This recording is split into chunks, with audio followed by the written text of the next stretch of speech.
अस्सलामु अलैकुम वरहमतुल्लाहि वबरकातुहू। हिंदू लोग जो कि गाय को माता कहते हैं, उसकी पूजा करते हैं, इन्हीं हिंदू का आपस में इख्तिलाफ है। आज की वीडियो में आप देखेंगे एक हिंदू तो बजाते खुद गोबर खाता हुआ नजर आता है, गाय के बाड़े के अंदर गोबर खा रहा है और कहता है कि मेरी मम्मी हमेशा गोबर खाया करती थी। और साथ में दूसरी वीडियो में मैं आपको दिखाऊंगा एक और हिंदू आदमी है जो इसके खिलाफ बात करता हुआ नजर आता है, कहता है कि हम गोबर नहीं खाते, जो खाते हैं उन्हीं को खाना चाहिए। बहरहाल आप दोनों की ये बातें सुने और इस पर सुनते हैं डॉक्टर इसरार साहब से गाय के बारे में वो क्या कहते हैं। गाय के गोबर की बात करें तो मेरी मम्मी तो एकादशी के व्रत पे हमेशा गाय का गोबर लेती थी। ये देखिए, एक चम्मच गोबर, अगर हम एक चम्मच गोबर खा लेते हैं तो हमारा तन मन पवित्र हो जाता है, हमारी आत्मा पवित्र हो जाती है। ये गोबर को च्यवनप्राश समझ के खाने वाले लोग हैं, ये गोबर को हलवा बनाकर खाएं। इनका हलवा इनको मुबारक हो, उनमें और भी घी डालें, शक्कर डालें, ड्राई फ्रूट डालें, मावा डालें, खूब खाएं, खूब फले फूलें, रोटी खाना छोड़ दें। जानवर बच्चे, गाय के बच्चे को, भैंस के बच्चे को ये पता है कि माँ का दूध पीने से विकास होगा, और ये लोग तो जानवर से भी गए गुजरे हैं, इनको ये पता है कि गोबर खाने से, तो जो जानवर का बच्चा है वो गोबर क्यों नहीं खा लेता? अगर गोबर में ही सब कुछ था तो जैसे गाय का गोबर वैसे आदमी का गोबर, तो ये डॉक्टर को आदमी का गोबर खा लेना चाहिए, लेटरिन खा लेनी चाहिए। ये लोग अनपढ़ और जाहिल हैं, ये कुत्तों से भी गए गुजरे हैं।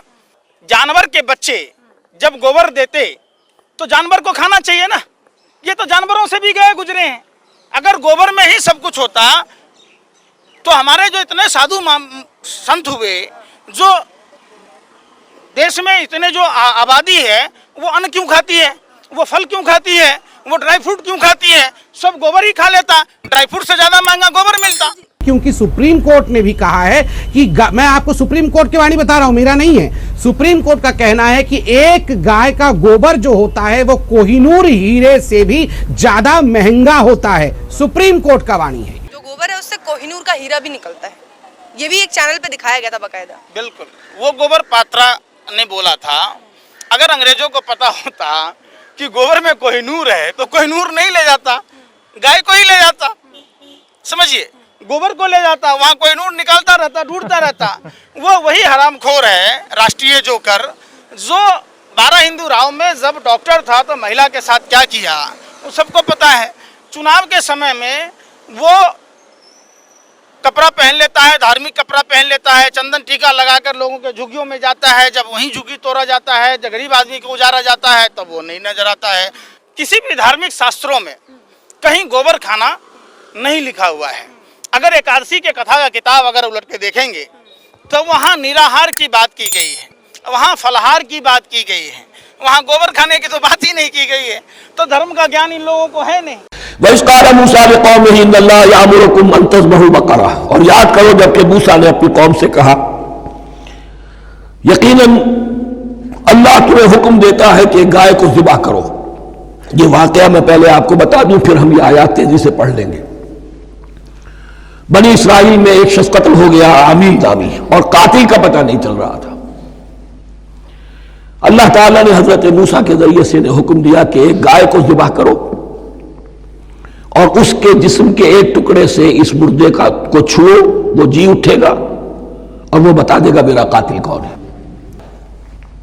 अब ये मौजूदात की शक्ल है जो बार बार आ रहे हैं, और साबिक इस उम्मत के अंदर मौजूदात का आपको बहुत अमल दखल मिलेगा।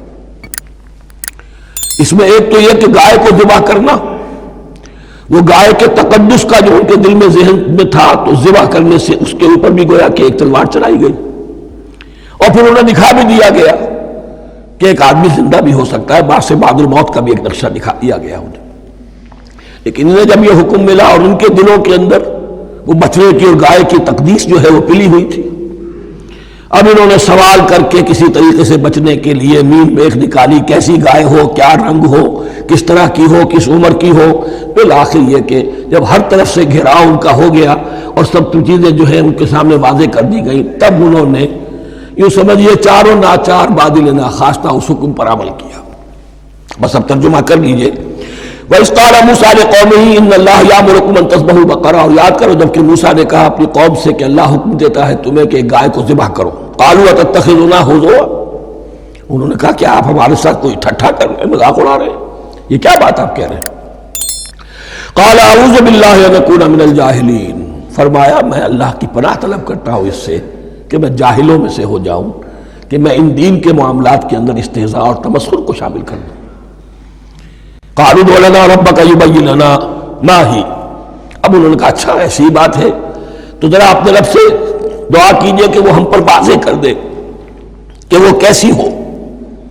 قال انہ یقول، حضرت موسیٰ نے فرمایا اللہ تعالیٰ فرماتا ہے انہا بقرۃ لا فارض ولا بکر، وہ ایک ایسی گائے ہونی چاہیے کہ جو نہ بوڑھی ہو نہ بالکل بچھیا ہو، اوان بین ذالک، ان کے بین بین ہو، ففعلوا ما تؤمرون، تو اب کر گزرو جو تمہیں حکم دیا گیا۔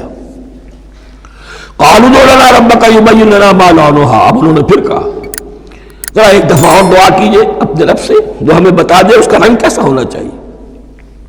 قال انہ یقول انہا بقرۃ صفراء فاقع لونھا تسر الناظرین، فرمایا اللہ فرماتا ہے کہ وہ گائے ایسی ہونی چاہیے زرد رنگ، شوخ رنگ، شوخ زرد رنگ کی، چمکیلی، جو دیکھنے والوں کو خوب اچھی لگے، پسند آئے، دل میں کھپ جانے والی۔ اب جو زیادہ سے زیادہ ان کے ہاں مقدس سمجھے جاتے تھے گائے، رفتہ رفتہ سوال کر کے اگر پہلے ہی حکم پر وہ کر دیتے تو کسی بھی گائے کو ذبح کر دیتے، لیکن یہاں گھیراؤ ان کا ہو رہا ہے کہ جس کی تقدس کا ان کے ذہن میں زیادہ سے زیادہ تاثر ہے اسی کو واضح کیا جائے۔ قالوا ادع لنا ربک یبین لنا ما ہی، پھر انہوں نے کہا ذرا اللہ سے دعا کیجئے اور وہ ہمیں یہ بتائے کہ وہ کیسی ہو۔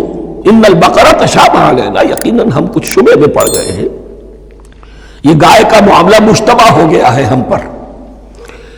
قال انہ یقول، فرمایا اللہ فرماتا ہے انہا بقرۃ لا ذلول تثیر الارض ولا تسقی الحرث، وہ ایک ایسی گائے ہونی چاہیے کہ جو کوئی جس سے مشقت نہ لی جاتی ہو، نہ وہ ہل جوتتی ہو اور نہ وہ رہٹ کا پانی کھینچتی ہو۔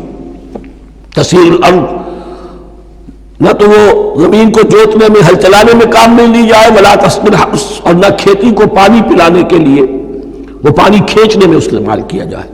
مسلمتن، اور پوری سالم ہونی چاہیے، یک رنگ، لا شیۃ فیہا، اس میں کسی دوسرے رنگ کا کوئی داغ تک نہ ہو۔ سوال نہ کرتے تو اتنے اب کیا کرتے، گھیراؤ میں آ گئے۔ چلے جا رہے قالوا الآن جئت بالحق، کہا انہوں نے کہ ٹھیک ہے اب تو آپ نے بات جو ہے پوری طریقے سے واضح کر دی۔ فذبحوها وما كانوا يفعلون، تب انہوں نے اس کو ذبح کیا اور وہ کرنے والے نہیں تھے، دل میں نہیں تھا، باطل ناخواستہ۔ اب دیکھیے یہاں ترتیب ذرا واقعے کی جو ہے مختلف ہو گئی ہے، جو اس ذبح بقرہ کا سبب تھا وہ بعد میں بیان ہو رہا ہے یہاں، تورات میں چونکہ واقعات کو اس طریقے سے بیان کیا ہے لہذا وہاں ترتیب دوسری ہے۔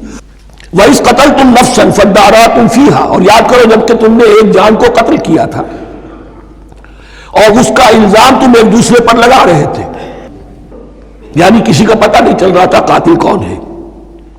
وَاللَّهُ مُخْرِجٌ مَا كُنتُمْ تَكْتُمُونَ، اور اللہ تعالیٰ فیصلہ کر چکا تھا کہ جو کچھ تم چھپا رہے ہو اسے نکال کر رہے گا، واضح کرے گا۔ فَقُلْ اضْرِبُوهُ بِبَعْضِهَا، تو ہم نے حکم دیا کہ اس کی لاش کو اس گائے کے ایک ٹکڑے سے، اس کے جسم کے ایک حصے سے ضرب لگاؤ۔ كَذَلِكَ يُحْيِي اللَّهُ الْمَوْتَى، اور دیکھو اس طریقے سے اللہ مردوں کو زندہ کر دے گا۔ تھوڑی دیر کے لیے وہ زندہ ہوا اور اس نے اپنے قاتل کا نام بتا دیا۔